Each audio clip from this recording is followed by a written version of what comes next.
For many years now, Russ and Craig have had many wide-ranging conversations with folks from all over the gaming world. This is one of those conversations. D6G, the Lost Chapter.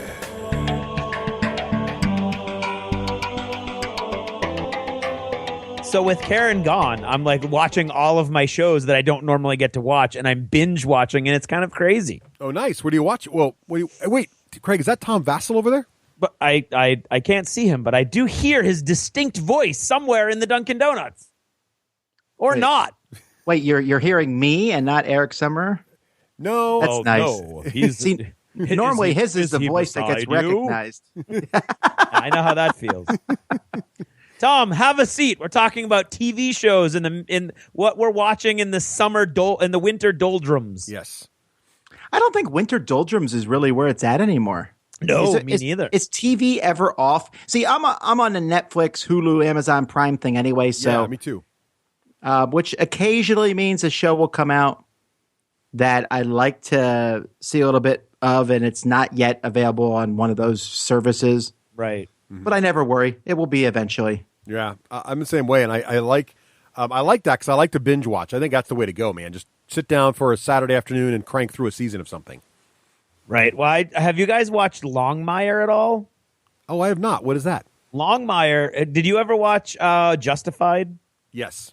Longmire is, I think, actually a better iteration of that sort of trope where you're talking about modern law enforcement, but in that kind of like frontier fringe Wild Westy, but it's actually out in Wyoming.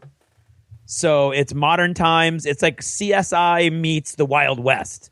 Ooh. It's really cool. And the main character is this gruff old guy whose wife just passed. This is all in the first 5 minutes of the first episode, so no spoilers. But I don't even care about that stuff. Russ cares about it more than I do. Okay, well, that was for Russ's sake then. Thank you. So no spoilers. His wife has just passed away. He's an older guy.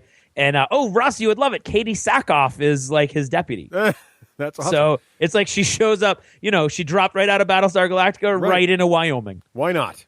I didn't realize she was in this. Actually, I think, didn't she do a pit stop at the Bionic Woman thing for a minute? She may well have. I think she did. But she's great in this. And the funny thing is, it was on for 3 or more seasons. So these all came a while ago. Yeah, Lou Diamond Phillips is awesome. He plays a Native American that best friend of Longmire, owns a bar. Can't remember what it's called, but it's very funny. He answers the phone every time you call in the same exact way. It's like if it's called the Black Sparrow, it's like the Black Sparrow never-ending party and soiree. But anyway, all right, you've sold me. I'll check this one out. One of my really good friends, Joe Russ, to put things in perspective, has been telling me I have to watch it for over a year now, and I finally over the weekend, because Karen's away on a girls' trip, because it kind of is the counterbalance to me going off on all these conventions. It's only fair. And so, but the great thing is I get to watch all my shows. And so I was like, okay, I'll watch the first episode of Longmire. I have now watched 12 episodes in the last 2 days. Wow. So no writing is getting done. So the advancement of any of my careers has all but stopped. But I'm really enjoying Longmire. So that's really the only thing I've been binge watching on Netflix for a while.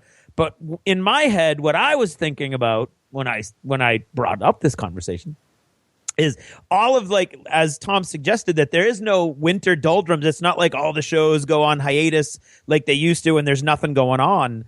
It's like as soon as they go on hiatus, somebody's there to fill in the gap. And now you had The Expanse that just came out and actually just wrapped, so it was a very short season. The Shannara Chronicles that just came out. Agent Carter, which is sort of like a mid-season kind of thing that they do now. Yep. And, of course, Legends of Tomorrow had a huge multimedia push before they opened this past week. That's right. So what's everybody watching? All of those. So, Tom, are you watching any of these new hotnesses? Well, new hotness, I'm trying to think. See, what my problem is I'll be like, I'll watch the first episode of something. And then I'm like, okay, I'll get back to that. And then, and then I'm very gun shy on new shows. Mm-hmm. because I'm not doing this stupid trap again where I watched a season and then they leave me hanging. I'm done with that. Yeah. I hate that so very much. And so I now wait till I hear the buzz. Like, I'm really far behind in Agents of S.H.I.E.L.D. Yeah. And I was behind on Flash/Arrow, but my kids, I introduced that to my kids, and now that's like required watching in our house. Which sets you up. Did you get through the setup for Legend of Tomorrow? I watched part of that because superhero teams really appeal to me. Yes. One of the things that I tried to watch this season again was the New Heroes Reborn. What'd you think of New Heroes Reborn? It's the same as the old Heroes. Yeah, I didn't like it. It's more this angsty stuff. It's like, oh, I have this superpower where I can do the most cool things in the world, and oh, my life is so horrible. Suck it up. You can fly. You can fly. And the first Heroes season, which was pretty good when it started, was so frustrating because there's like these 10 characters with powers. It's like, guys, what if you work together? Oh, no. Contractually, we can only ever have 2 people in the same scene. Right, something. And that just bugged me because, and that's why when I watched the Avengers, I was like, yes, this is what I want to see. So now I'm not comparing Legends of Tomorrow to Avengers. Right. Avengers, it is not. Right. However, it does my heart good to see the Prison Break alumni together again, back to back. And it's so over the top, chewing the scenery that I can't help but be amused by it. Yeah, I don't think it's great TV, but it's scenery chewing fun. Yeah. I'm kind of, it's kind of where I am. I'm enjoying it. I was hoping I would like it more, but I like it. It's fun. It's here's my problem. Yeah. Because I watched it specifically with this conversation in mind. Okay. Because I like I said, I gave up on Arrow this season. I just had too much stuff going on, and that was the first thing they cut loose. I never got into the Flash.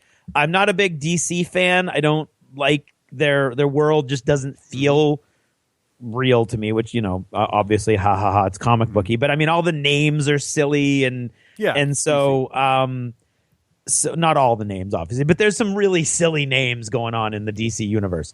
And so then I was like, oh, I don't know. It kind of sounds cool and time copy. And I mean, for time copy, how about Doctor Who copy? First of all. Like, I know that the source material is a complete ripoff of Doctor Who, but you can do that in a comic book where DC fanboys are going to be forgiving, or, you can kind of like skirt around all the different elements that you've decided to take. But when that comes full circle and you come back to the original medium that the source material came from, it's painfully obvious that where almost all of this stuff is coming from, and it's really just thinly veiled Doctor Who to me. Well, and I'm not a Doctor Who fan. It's not even veiled because the main guy is Rory from Doctor Who. Same actor. No, but I've never seen any of that. No, I'm just saying they're so that's not what I mean by. I mean the concept of the time cop and I'm just the council and right. All that would have been better had you not then said, "I don't like Doctor Who." Right. Get out. I know out. I'm in. I know that I'm in rarefied company, whereas Doctor Who is concerned. I don't dislike it. I watched several of the most recent seasons, and I enjoy it, the basic idea. I'm just not like a huge fan of it. No, but I can see why, because it has that same kind of feel where there's this definite camp there. I don't mind camp, and what I'm defending Doctor Who because I think Doctor Who is a really interesting, cool concept and got a lot of really neat things about it. Whereas Legends of Tomorrow, to me, felt like it was just taking chunks wholesale right out of Doctor Who, changing some names and then plunking it right down, going for like some vague Firefly feelings and going for some vague Guardians of the Galaxy. And you could say that these are all touching on tropes that, that this is hearkening back deeper. And again, you're talking about the source material from a long time ago. So these guys are just creating what I assume is a faithful reproduction of this comic storyline. But to me, it was just the source material was coming through so strongly that I kept rolling my eyes every few minutes. And I didn't not enjoy, the basic storyline I thought was cool. I think the ship looks awesome. It has a lot going for it. I felt like what I kept thinking of was when the comic books are, they're constantly harkening back and taking, things from DC goes to Marvel and Marvel goes to DC, and they're going to take this movie and this TV show. And that's fine. That's what that whole medium is all about, in small part, but in part. But then when you go back to when you're like, okay, now the comic book's going to be a TV show, which coincidentally is where all the source material came from, I think you're best served by hiding it more and not going so faithful to your comic book source material, which then is betraying the original source material, if that makes any sense at all. Well, here's my thing on this. There's two things. First of all, I think with maybe the exception of The Flash, every single comic book series on cable television for the past 5 years or so has needed the second season or the end of the first season to really find their footing. Yeah. Right. That's true. Very rarely I have to come out the gate. In fact, I stopped watching S.H.I.E.L.D. because I was like, it's okay. And then everyone said, oh, you got to watch it. I'm like, right. Are you sure? We've seen the same show, but apparently it gets much better as time goes by. And definitely Arrow got better. Yep. And different things happen. So I think that's one thing. For the other reason, the reason I like this, and I'm going to mention here one of the shows that I watched half of, and that's Jessica Jones. Now, there's a lot of critical acclaim for both Daredevil and Jessica Jones. And I was really excited about Jessica Jones because I want to see a superhero thing where a female is the lead. And I'm still waiting for a good, I guess, Agent Carter, but I would like to see a superhero. Oh, there's Supergirl now. Yeah. For my girls. I can't handle that. Well, my girls weren't that impressed with it either. I'm not sure why. I haven't watched it, so I don't know. But anyhow, the Jessica Jones and Daredevil, but Jessica Jones even more so, are very adult, but very serious, almost depressing stories. Very dark. Yeah. They're dark, and I stopped watching Jessica Jones because it was too dark. Now I did go watch the last episode because I wanted to see what happens to the bad guy. Because he's such a good character. He's a good actor. And I know it's faithful to the comic books and all, but it was just dark. And Gotham is dark too. Yeah. But Gotham has a underlying current of silliness underneath that dark. I don't know how to explain it. No, got there wasn't a lot relief. of silliness in Jessica Jones. There's no comic relief in Jessica Jones. I would say there's almost zero in Jessica Jones. There's none. And that just gets wearisome for me to watch. And so if I have to pick one or the other, I would prefer something in the middle, like the Marvel movies. I put them in the middle. Yeah. But if I have to pick one or the other, I'm picking silly over that seriousness because it's just exhausting. Yeah. So I guess I'm weird. I like both. I think what works for me with Legends of Tomorrow is what, Tom, you mentioned earlier. I think the camp is right there on top. Like, I think they're calling out, like, they're acknowledging the fact that the source material is based on Doctor Who by having a Doctor Who character in there. I think they're also acknowledging, like, when the ship gets attacked in the first episode by a guy who clearly looks just like Boba Fett and who's obviously being true to the source material, and one of the character actually says, like, oh my God, we're being attacked by Boba Fett and you didn't tell me? It's like, they're just like basically acknowledging, yep, this guy looks like Boba Fett. So it's kind of like, I think they know what they've got there, but I like it. It's really campy, but Flash is campy and Arrow is sort of middling campy. And I think the setup in the middle of the Arrow seasons with the crossover episode of Arrow and Flash that opened up this series was fun. I've only seen 1.5 episodes so far, so I don't know if it's going to hold up, but I'm liking it. I don't know. Yeah, I am not going to watch anymore, but if it gets better and somebody comes and tells me that it's cooler at the end, then I'll binge watch it. But I think you lose a lot when you depend so much on your crossovers. They're trying to do that. Marvel owns the movies, right, for the for the cinematic universe, so they're trying to do the same thing with TV on the CW, and I think that's a cool concept, but I think you lose some people if you depend so much on those crossovers. Although I will say it was cool seeing all those crossover characters in the Legends of Tomorrow pilot. Yeah. Now, let's talk about Shannara. All right, let's do that. Because last time we talked about Shannara was briefly in Achievements. Yeah. And we had both seen the first 4 episodes. Yes. And we're really super surprised and was really enjoying it. And it was really high quality. Did you see episode 5 yet? I don't think so. The whole thing fell apart for me. Did it really? Oh no. It went from, wow, they really did this. This is really cool, to, wow, yeah, this is an MTV show. Oh no. You could tell they were glossing over massive plot points and shrinking them down to a 5-minute snippet scene. Characters were doing stuff that made no sense. The acting got bad. I really honestly think they must have spent a fortune in time and money on the first 4 episodes, because you remember they released the first 4 episodes. That was what was out there. That was the big push digitally. See the first 4, and then I think that was like that they shot their bolt on those 4, and the 5th one was like exactly what I would have expected the first one to be like. When I heard that MTV was making a fantasy TV show, I was crushed to the point where I don't think I'll be watching anymore because I didn't care. Well, now didn't wait and see the next one. I mean, you have to watch it, Russ. You can't just go by my apart. opinion. But I was really just like, oh my God. And that was in the middle of watching all these other shows that I was enjoying. So it wasn't like, I had a night set up where I was going to watch a bunch of these shows that I watched Agent Carter. I love Agent Carter. That was good. I caught up with that. Then I'm like, okay, now I'm going to see if the next Shannara is there. Oh, the next Shannara is there. And it was just like, oh no. Tom, have you watched any Shannara, or have you not got on that yet? No, and I mean, I hadn't heard much about it, but if I had, I have to be honest, because it's attached to MTV, I wouldn't have even given a second glance. That was probably smart. Well, I know, I like I said, until Craig just told me about bad the 5th one was, I was telling Craig how much I enjoyed the first 4, and now the Craig's first 4 were enjoying them. great. So the first maybe 4 I'll go watch those. So they're worth. Well, wait. Yeah, I guess. And I then guess be so, disappointed. Be disappointed in the 5th. So just caution you. Never get those 4 hours of your life back. Right. So, is everybody liking Agent Carter? Because I think it's doing great. I'm behind, so sure. Well, okay. I won't spoil it for you then. She wears a red hat. That's what I'll tell you.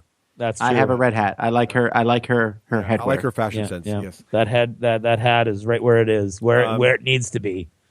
So, what else do you watch? I would like to talk about this show, and I had to put it in symbols because I didn't want Russ to delete it. But then Craig typed it, so I feel safer now. Uh-oh. And that is the 2nd season of Gallivant. Oh, my God. All right. Huzzah! Right. Convince me to watch this show. No. Why does this show not suck? Please explain it to me. It for me, it's the perfect mix of Monty Python-esque comedy. Yeah. The songwriting is good, and I think it's equally as strong in the second season, to the point where in the very first episode, he starts singing a song, and the pirate captain says, "You sing that again, I'm killing you." Right. Yeah.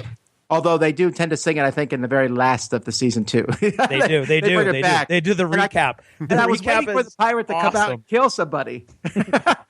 But they do. There's a lot of jokes about, hey, this season wasn't canceled, so in your face, ha ha ha. Yeah. And they mixed up the characters from the way they had them set up the first season. They paired them off, and the pairings were perfect. Yep. I don't think there was one episode I didn't like. I liked it better than the first season. In fact, I've got to say, right upstairs right now, the season finale of Gallivant is paused because I was halfway through it when I came down to record. I'll try it again. I'll go upstairs and watch that. I don't. Nobody's asking you to, man. No, you're telling me. Tom and I don't need you. Tom and I don't need you. I appreciate your whole family hated it. Don't change for us. They did, but I'll watch it again if it doesn't suck. No, I admit I only got 20 minutes in. I love the dragon/lizard. There's so many little gimmicks that they carry through the whole season that I get one of the smartest moves they did in the second season was they took the bad guy from the first season, who was incredibly likable as a bad guy, and they made him a good guy, and he works better that way. Yeah, exactly. Yep. And then they made the bad guy also likable. It's this constant cycle. I think one of the reasons I like the show so much, Russ, is because there's almost nobody in the show that I hate. I like them all, even the bad guys. All right, cool. They're hilarious. And some of the things they do are so... If it was real life, it'd be so vile. You'd be like, you just ordered that person's death, and yet I find myself laughing. Yeah. Because they're singing about it. Right, and I think that's what makes it all better. Yeah. And the songs are so the songs are so clever that like you find yourself like the songs, the tunes are cool, but then you listen to the words and as you said, like kind of Monty Python-esque and like today is a great day to die, but if another day comes up, we'll like reschedule. Just that kind of thing. It's really good. They most of the songs are, you can tell the song they come from, like they mocked Mary Poppins songs. They mocked Queen. Yep. The band. ABBA. They mocked ABBA this season. That's right, they did. And they did some that I'm not sure what they were going, but there's some really good songs in there. Where the main character. This isn't. I don't even care about spoilers because it just the whole show is nonsensical. But the main character has a death sequence type song which was really well done. The two girls face off in a quote unquote cat fight song that was pretty good. We've been waiting for this since season 1. So I don't know. I binge watched the whole thing, I think, in like 2 days. I was like, I'll watch one episode to see if it's still good. I was like, that's it. I'm watching it all. All right. I'll have to give it a try now. And on the flip side of that, I'm a huge fan of musicals in general. And I have to say the last 2 live TV musicals I thought were very well done. Just a couple days ago, they did Grease. Yes. Yep. Which was really well done. Yep. And a couple months ago, they did The Wiz. Also really well done. I missed The Wiz, but Grease was good. I liked it. Yeah, Grease was pretty solid. I mean, I would say, it's like sacrilege to say anything's as good as the original, but I would say this was as good as the original. Yeah. As a theater teacher, I am morally obligated to not comment on my opinion of Grease. There you go. Well, cool. So what else? So have you guys? So we talked about Agent Carter, Legend of Tomorrow. Is anybody watching The Magicians? No. No. Okay, so The Magicians just started. I think That's sci-fi, right? It is the Sci-Fi Network. Yeah. So this is like Harry Potter meets Chronicles of Narnia, but designed for adults. So the tagline of the show is "Magic is a drug." So and they do play that up quite a bit. So my kids are old enough now where they can start watching a little bit darker shows, and so. And my youngest daughter likes Harry Potter. My oldest daughter likes fantasy. So I was like, well, we'll watch this first show together. I had pre-screened it. There's a couple scenes in there that are on the edge, but they're old enough to get some of this stuff now. So we watched it, and really good, very engaging. It's not really a spoiler because it's like the first 10 minutes of the show. But basically, it's not called Narnia, but imagine if the Chronicles of Narnia, like the books that you knew and grew up with as a kid, imagine if you figured out that place was real and magic was real and there was a school there that teaches you magic. And so this whole idea is basically these people, 2 of the main characters, and again, this is like the first 10 minutes of the show, 2 of the main characters, you just sort of show up at the school one day and you're tested to see if you have magical talent. If you have it, great, you're admitted to the school, you live there, you learn magic. If you don't, they erase your memory and send you back to the real world. And so this girl and boy who are childhood friends, now at college age, they go into the university. The boy makes the cut. The girl doesn't. But the girl then, before she gets sent back, she figures out how to not forget. And now she's like freaking out in the real world because she knows magic is real and she's like obsessed with getting access to it again. So kind of the drug part. And she gets into this underground group of wizards because they're like not with the school, but they'll teach you magic. And there's this whole thing going on. Really interesting show. I think it's really done well, and we're really enjoying it. So I'm only 2 episodes in, so not a lot to go on yet. But so far, I like where they're going with it, and it's a little different kind of take on the whole, wizards in the modern day time thing. So I'm digging it. Well, it looks cool. So pretty good. We'll see what happens to it, but so far so good. The bad guy is really, really cool and evil, which is good, and some of the scenes with his acts of evil are pretty dark. So I would not say. This is definitely a PG-13 leaning towards R type experience. So if you're comfortable with your kids in that zone, cool. If you're not, I wouldn't have an 8-year-old watching it, for example, at all. Yeah. We'll keep the 8-year-olds yeah, because away. 8 is like slightly less than 13. Yes, exactly. All right, I'm going to subtract. Exactly right. I'm going to add 5 to whatever Russ says he lets his kids do. It's kind of like...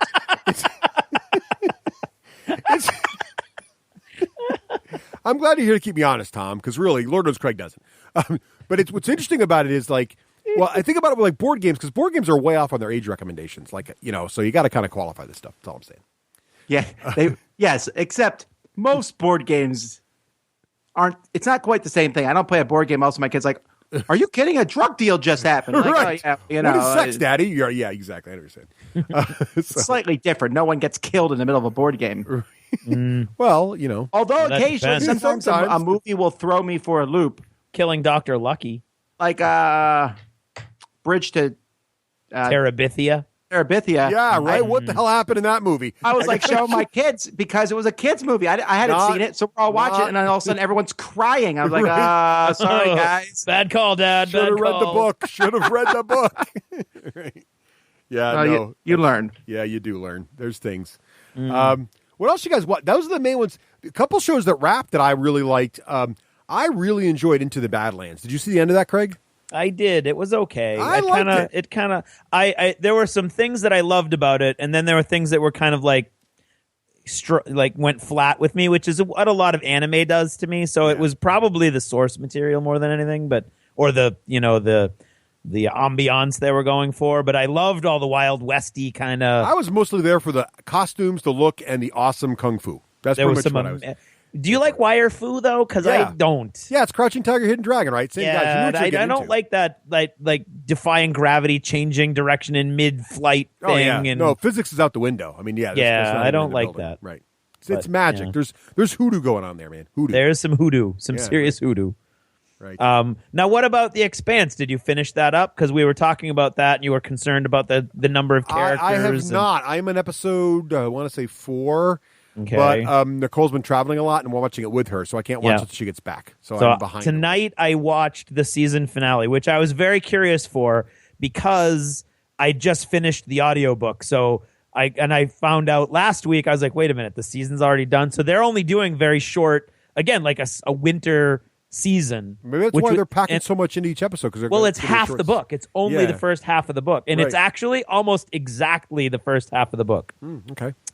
And they did a really good job. I mean, there's still some weird tertiary characters that they even invented that just got thrown in there that never kind of resolved. You're like, I don't know why they had to do that. But most of those characters, like with Avasarala and the diplomat, the guy who had all of the information on the Martian and the Earth shipping,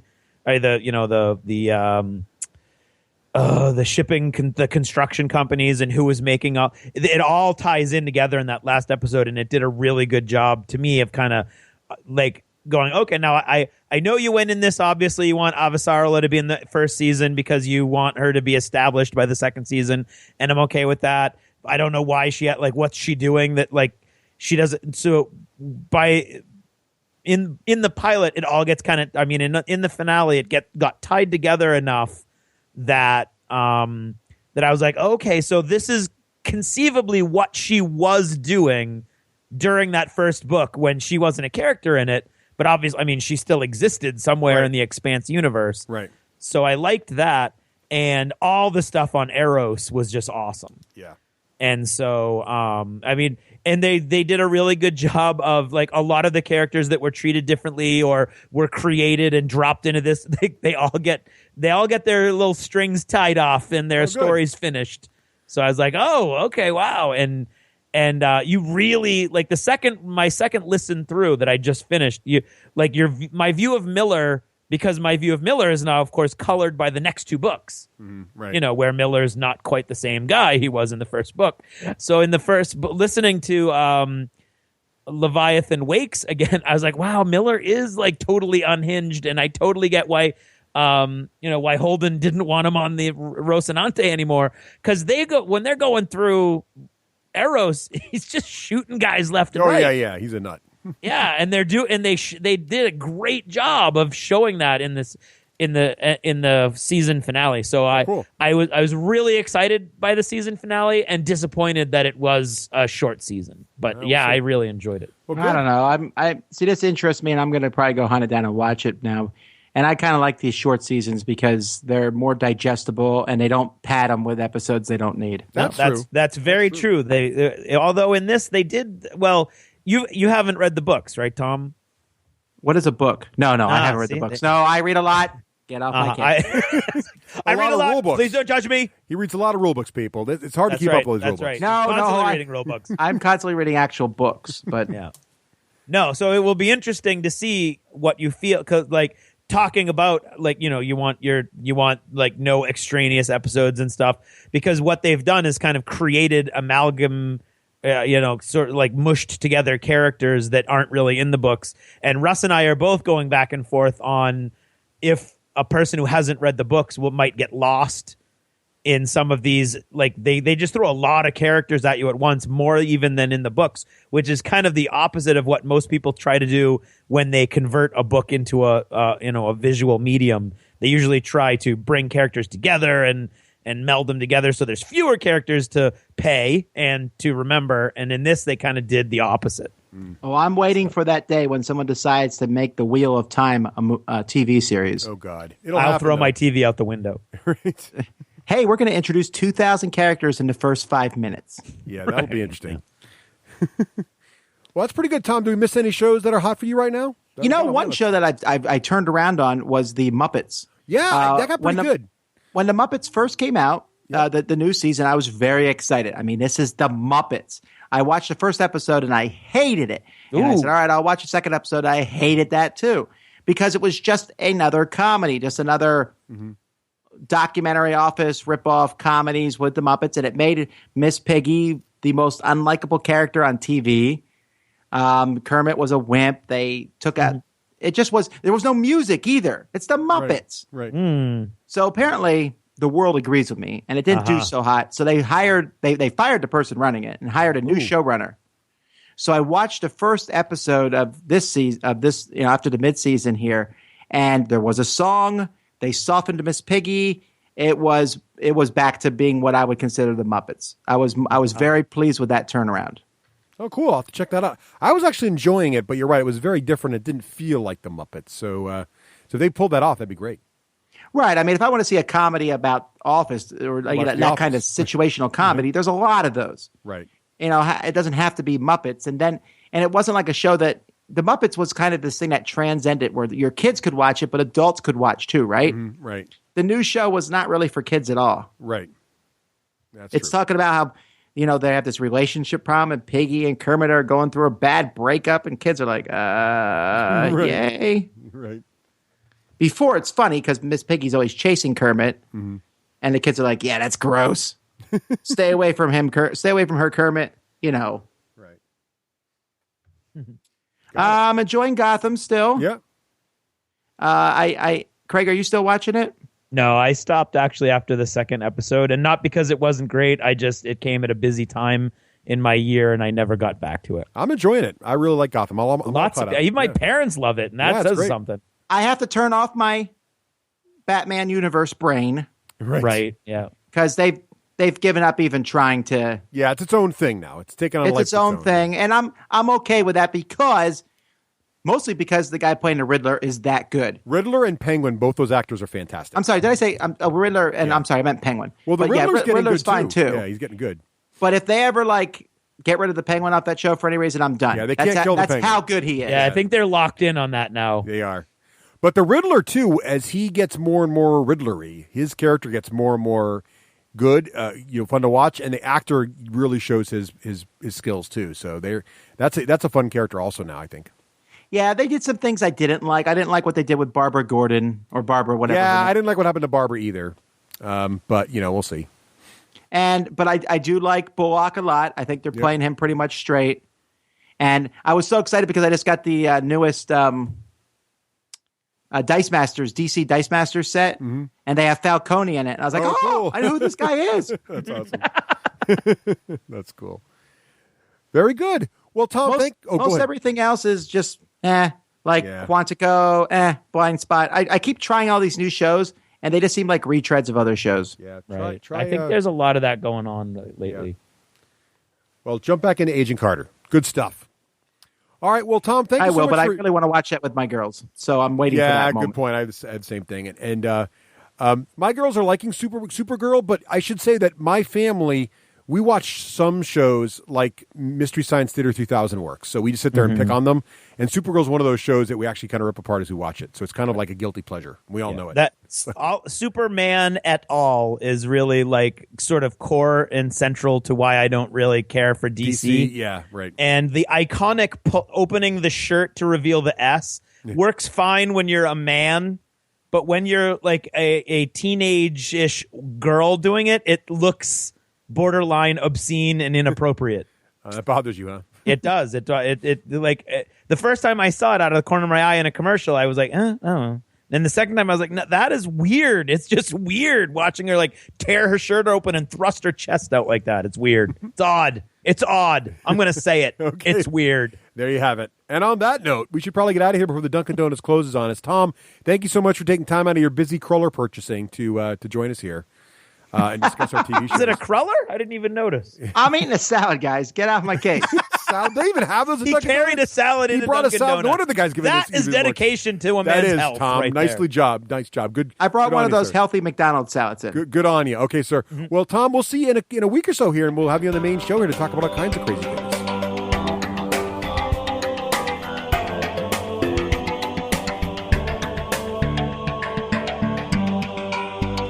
Thanks for purchasing a D6G Lost Chapter.